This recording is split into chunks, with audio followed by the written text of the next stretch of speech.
It's crazy that the Legion Go is a little bit over 9 months old now. I've been playing on every single handheld to date that's like, the main handhelds. And I've come back to this one for like Metro Exodus, Grand Theft Auto 5, Red Dead Redemption 2 modded out. And I want to talk about what it's been like. There's a lot of updates, there's a lot of changes, and I've gotten to learn a lot about different handhelds to compare this. I want to talk about the screen, okay? So, out of all the handhelds on the market right now, by far is the Legion Go the best handheld at immersing you into the game that you're playing. So, we all have to face reality. We come home from work. Sometimes we just want to clock out and play games and just not worry. And with this device, I actually feel like Arthur Morgan in the Wild West more than I do with the other handhelds. This takes you away from reality and just puts you into that world. And when you put on headphones with this thing, I'm telling you, the experience is that of a home theater. It's priceless. And then also another great thing about the screen is its resolution. The problem is I never go up to its native resolution. The reason being is because the device just isn't powerful enough to render games at that resolution. Now, something that hasn't been too pleasant, especially after some months with this thing, it's aged quite a bit. I bought it since release. I want to talk about the cooling. This is the only handheld where I've actually had problems with it, and I've had to take this thing apart to fix the problems in regards to the fan. The other day I was out in Denver. I guess it doesn't matter where I was, but I took apart the back and it looked like this device had just sucked up a bunny. Like it was just straight freaking fur. And when dust and fur gets inside the back here, there's nowhere it can really go except for that fan. And when it hits that fan, it doesn't really go through or anything. It just kind of sticks to that fan.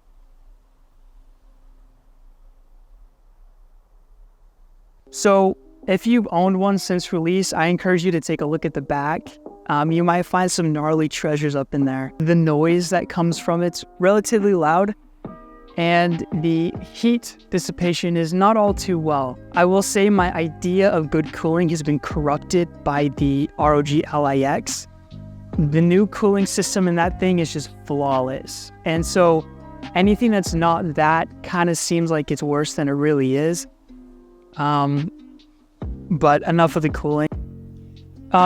Let me know what I'm doing wrong in this video because I want to get really good at this stuff. And you don't have to subscribe if you don't want to subscribe. But if you do you. A big thing that's really gotten to me, and I've seen this thing age, is the software experience. So we've got Legion Space, and I can see the vision. I can see what Lenovo's doing with Legion Space. But as far as like real life living with this device goes and the reality of it, it just feels like another Microsoft Windows bloatware product that is up in your face when you don't really need it. They've gone extensive on all the features like finding games, streaming, and like all these little things. But realistically, we don't touch any of that. At least I don't. I boot in through Steam. I boot in through EA or whatever, Xbox. But it's kind of frustrating because the reason why we use Armory Crate and the reason why we use Legion Space is to adjust the TDP, power mode, power saving mode, screen brightness, refresh rate, resolution, things like that. And it seems like Lenovo's put in so much effort on Legion Space, but so little effort on the features that we actually use to play games. It's kind of frustrating. Like, for example, with the ROG Ally and Armory Crate, I can go from 10 watt TDP, 13, 17. I've got power saving mode, balance, and turbo mode. Straight to the point. I've got all my features are right there. Just one tab, one button, couple D-pad clicks, and you can do whatever you want to do. With this Legion Space, though, you click it, you got to use the touch screen to touch this, and then it's a whole nother category to go adjust the resolution. Then if you want to change the TDP, you got to go back up to this category and then change that. And there's only power saving mode and there's only turbo mode. Sometimes I want a medium mode, but it has to be custom and the TDP sliders are work well. I could go on. It's not the best software experience. And the next thing about software is Windows. Out of all the handhelds that I play with, this device seems like it has the most Windowsy problems out of all the other devices. Like, I'm constantly trying to fix things. Windows don't open up. Sometimes I can't even log into my screen. It doesn't show anything. And so a lot of the times I find myself holding this power button down and doing full-on hard resets, just because I can't get out of the situation that I'm in. You don't want to be dealing with that. So there's another thing. Now, a good thing about this device is obviously the performance. The ROG Ally-X has the Z1 Extreme as well. It has more RAM. But the performance is about like 5 to 8 frames per second difference on average. It's not too drastic. And I can't access frame generation easily. It's a process to get it up and running. You have to install very specific drivers, and then you have to reinstall AMD Adrenalin to get it. It just doesn't work straight out the box like any other handheld does. That's a problem. But aside from the frame generation, AMFMF, this device handles like a champ. I'm playing Red Dead Redemption 2 at like 70 frames per second on medium settings at around 1080p. You just can't complain about that. It's good enough to handle any game that you throw at it. Still to this day, there's nothing that's been bogging it down. Maybe Dragon's Dogma, but no one seems to play that anymore. But no, this device performs really well. I don't have much to say. I feel like the performance has gotten better over the months than it has worse. Now, the next thing is a ball buster for me. Maybe I just got a bad device, but this audio is really... These speakers are just complete dog crap. Not only will I not play this device unless I have headphones with me, but I will not listen. I refuse to listen to these speakers. They hurt my ears. Granted, I have sensitive ears, but the audio is just muffled. It lacks the low ends. It has super sharp high ends that just pierce through your eardrums. And I've done the EQ stuff. I've done all of the things necessary, reinstalled drivers, this and that. This audio just straight up is not good. If you hop on Reddit, I'm not alone on this.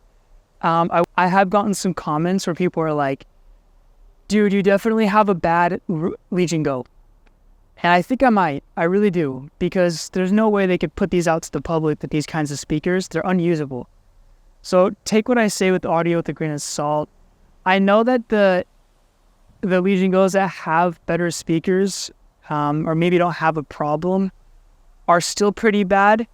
I just don't have the best things to say about the audio. The next thing I wanted to talk about is the battery. So the ROG Ally-X has come out, and that battery is just phenomenal. I love that thing. I never carry a charger with me. And I take my ROG Ally everywhere I go. This stays on the side of my bed, and it doesn't go anywhere else. Genuinely, this thing's whole lifespan has only been next to my bed. It's a hassle to take places. I just took it to Alaska. I'll travel with it because I have friends that want to play on it. But it is just not a portable device. And the size is pretty large. A lot of us can get behind that. You just throw it in a backpack. I get that. But the problem is there's a lot of times where you want to just hop on a game. You don't have that much time to play. And again, this kind of goes back to the software issue. Surprisingly, it messes with portability. There's a lot of Windows tweaking that you've got to do with this device. And so, if I have an hour to play a game, I really have like 45 minutes.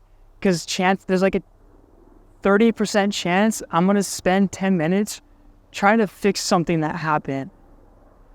Or I have to charge it from 0% because it doesn't sleep and it just dies. It's not the most portable handheld out there, I'll tell you that. But it's like the best for sitting next to your bed before you go to bed, or wherever you choose to play your games. It's definitely more stationary. The big question is, where does this thing stand on the whole grand scheme of handhelds after 9 months? This is still an amazing device. I love it, truly, I really do. Though it has its flaws, it's got its major benefits. It's the best gaming experience you might get when it comes to you actually playing the game because of that screen, only if you have those headphones. So if you're someone that doesn't travel a lot but likes to play on the couch or the bed, this might be your go-to. But if it's something like you want to buy a handheld because you travel and you're busy and you want to take it places, I wouldn't do it. I don't do it. I look for reasons to take it places and I just can't justify it. Now there's some new ones coming out, right? We've been teased. A smaller Legion Go. I'd be so surprised if they stuck with the Z1 Extreme chip. They're going to use Strix. And if it doesn't have an OLED, they're freaking crazy. But we'll see how that plays out. I think I'm pretty aware, based off what people are saying, it's not going to be the same screen size. It might be a bit smaller, so it might be just a whole different handheld. But yeah. All right, guys.